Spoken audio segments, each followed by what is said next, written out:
Good morning, students. Welcome to Pole Science class. Today we are going to start our next chapter, chapter number 14, Challenges to the Congress Party. And today we will discuss first topic, Challenge of Political Succession. So let us start our discussion regarding our today's topic, Challenges to and Restoration of the Congress System. Congress प्रणाली, चुनौतियां and पुनर्स्थापना. Today's topic, challenge of political succession. Prime Minister Jawaharlal Nehru passed away in May 1964. मई 1964 में पंडित जवाहरलाल नेहरू जी का देहांत हो गया था. He had been unwell for more than a year. एक साल से ज़्यादा अरसे से वो बीमार चल रहे थे. This had generated a lot of speculation. इससे मतलब कि क्या हुआ, काफ़ी आशंकाएं पैदा हुई about the usual question of succession, उत्तराधिकारी के रूप में. आफ्टर नेहरू हु, कि जवाहरलाल नेहरू जी के बाद कौन उत्तराधिकारी बनेगा राजनीति में. But in the newly independent countries like India, एक नए स्वतंत्र देश भारत में, this situation gave rise to a more serious question after Nehru what. अब ये बात ये थी कि नेहरू के बाद क्या होगा. द सेकंड क्वेश्चन एक arouse from the serious doubts that many outsiders had about whether India's democratic experiment will survive after Nehru. अब एक दूसरा प्रश्न और भी था, बहुत बड़ी चुनौती थी. जो बाहर के जो लोग थे अदर कंट्रीज़ के, वो देख रहे थे कि नेहरू के बाद जो देश के अंदर जो लोकतांत्रिक जो सिस्टम है, क्या वो सरवाइव कर पाएगा लोकतांत्रिक सिस्टम और नॉट. इट वॉज फियर्ड, ये भी डर था कि that like so many other newly independent countries, India too would not be able to manage a democratic succession. ये भी डर था कि जो कई नए आज़ाद देश थे, इंडिया भी इस तरीके से अपने आप को मैनेज नहीं कर पाएगा, मतलब लोकतांत्रिक तरीके से इस उत्तराधिकार की समस्या को सोल्व नहीं कर पाएगा. ए फेल्यूर टू डू सो, अगर भारत ऐसा नहीं कर पाया तो इट वॉज फियर्ड, ये भी डर था कि could lead a political role for the army, तो सेना महत्वपूर्ण भूमिका निभाएगी.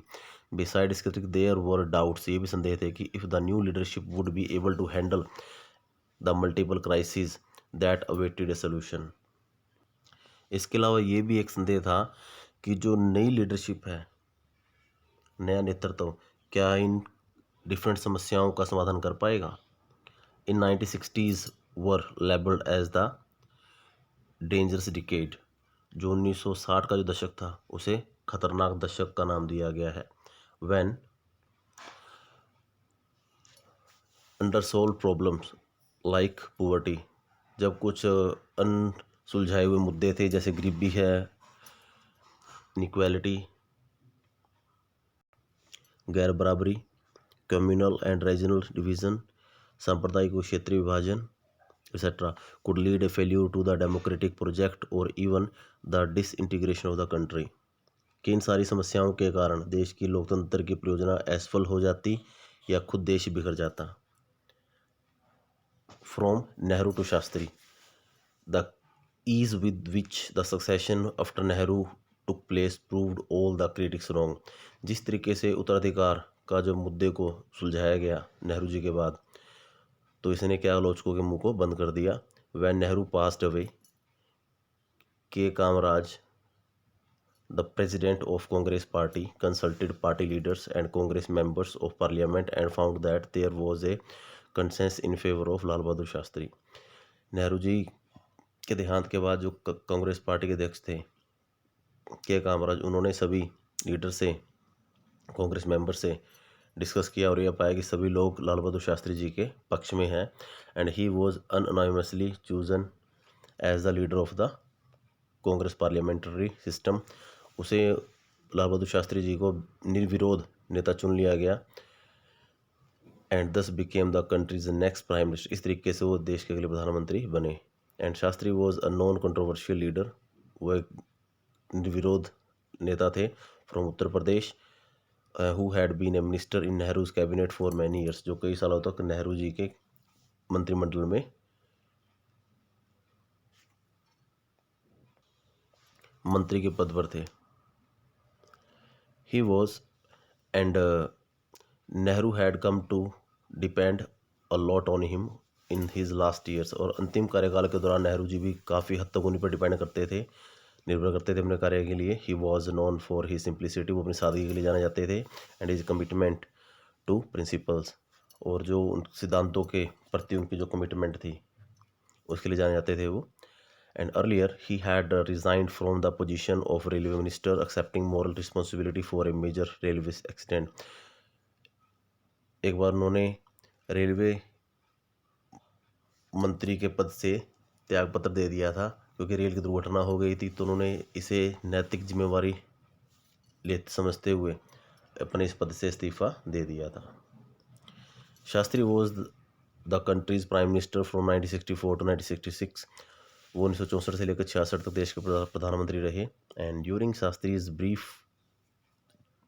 Prime ministership the country face two major challenges. इस कार्यकाल के दौरान भारत को दो बड़ी समस्याओं का सामना करना पड़ा। While India was still recovering from the economic implications of the war with China, अभी भारत चाइना के साथ हुए युद्ध के बाद जो आर्थिक हालात थे उनसे उबर रहा था। एंड फेल्ड मानसून ड्रॉट, उसी दौरान भारत में सूखे की स्थिति पड़ गई, मानसून आया नहीं, मतलब बारिश नहीं हुई, जिससे क्या हो सूखे के हालात पैदा हो गए। एंड सीरियस फूड क्राइसिस, और खाद्यान्न समस्या पैदा हो गई भारत के सामने। And it as discussed in the previous chapter, जब पिछले चैप्टर में हमने पढ़ा था, the country also faced a war with Pakistan, Bharat को पाकिस्तान के साथ एक युद्ध का भी सामना करना पड़ा in 1965। And Shastri's famous slogan Jai Jawan Jai Kisan symbolized the country's resolve to face both these challenges, तभी लाल बहादुर शास्त्री जी ने एक नारा दिया जय जवान जय किसान का, जिसने क्या किया, इस समस्याओं से भारत को निजात दिलवाई।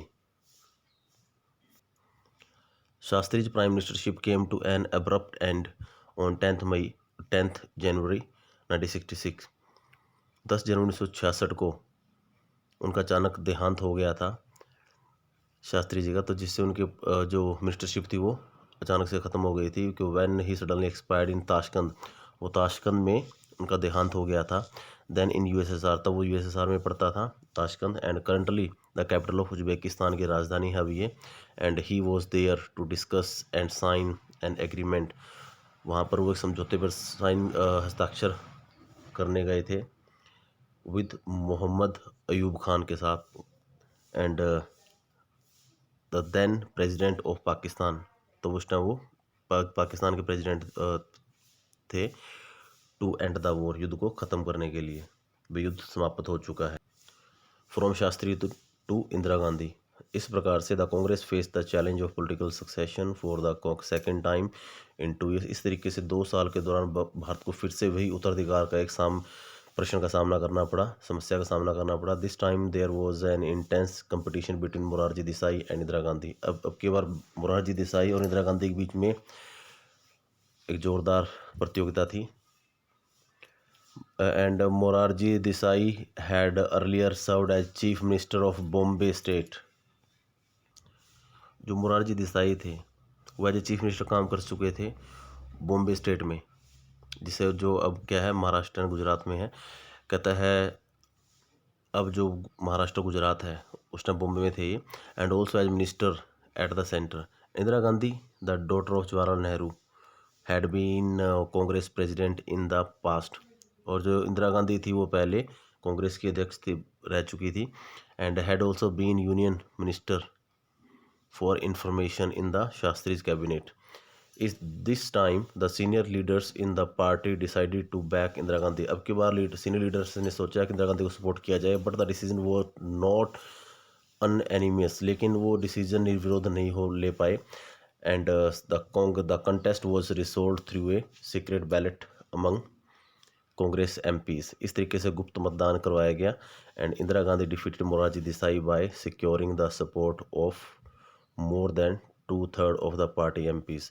इस कंपटीशन में, इस मतदान में इंदिरा गांधी ने जीत दर्ज की, 2/3 वोटों से, and a peaceful transition to power. अब इस तरीके जो बदलाव हुआ था शांतिपूर्ण तरीके से, despite intense competition of leadership, नेतृत्व के इस कंपटीशन के बावजूद, was seen as a sign of maturity. जो पीसफुल ट्रांजिशन ऑफ पावर, इसको क्या समझा गया, एक संकेत समझा गया मैच्योरिटी का of Indira's democracy. It took some time, कुछ टाइम लगा, before the new prime minister could settle down, नए प्राइम मिनिस्टर को सेट होने में कुछ टाइम लगा, लेकिन थोड़ा जमने में थोड़ा वक्त लगा।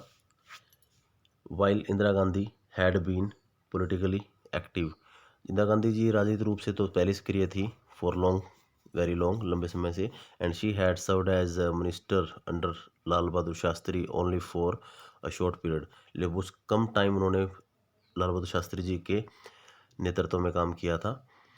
And the senior Congress leader may have supported Indira Gandhi in the belief that, जो सीनियर लीडर्स थे उन्होंने ये सोचकर इंदिरा गांधी को सपोर्ट किया था कि हर administrative and political inexperience would compel her to be dependent on them for support and guidance, कि Indira Gandhi had no experience, उसको एक्सपीरियंस नहीं था और उसे गाइडेंस के लिए और सपोर्ट के लिए सीनियर्स पर डिपेंड होना पड़ेगा। विद इन अ ईयर, एक साल में ही, within year of becoming the prime minister, Indira Gandhi had to lead the party in a Lok Sabha election. उसी साल इंदिरा गांधी जी को क्या करना पड़ा, एक साल के दौरान ही लोकसभा के चुनाव का सामना करना पड़ा। एंड अराउंड दिस टाइम, इस टाइम के दौरान economic situation in the country had further deteriorated, जो आर्थिक हालात बहुत ख़राब हो चुके थे, and adding to her problem, जो उसकी समस्याओं को और बढ़ा रहे थे। एंड इसके साथ साथ faced with these difficulties, she set out to gain control over the party and to demonstrate her leadership skill. अब इंदिरा गांधी ने डिसाइड किया कि वो पार्टी को अपना कंट्रोल, नियंत्रण बढ़ाएगी और अपनी लीडरशिप को शो ऑफ करेगी, दिखाए कि कितनी लीडरशिप थी उनके अंदर। इस तरीके से उन्होंने अपनी लीडरशिप को दिखाने का मौका मिला। So dear students, today we have discuss this topic, so I request you to listen it twice and thrice to understand each and everything. So till then, thanks and have a nice day.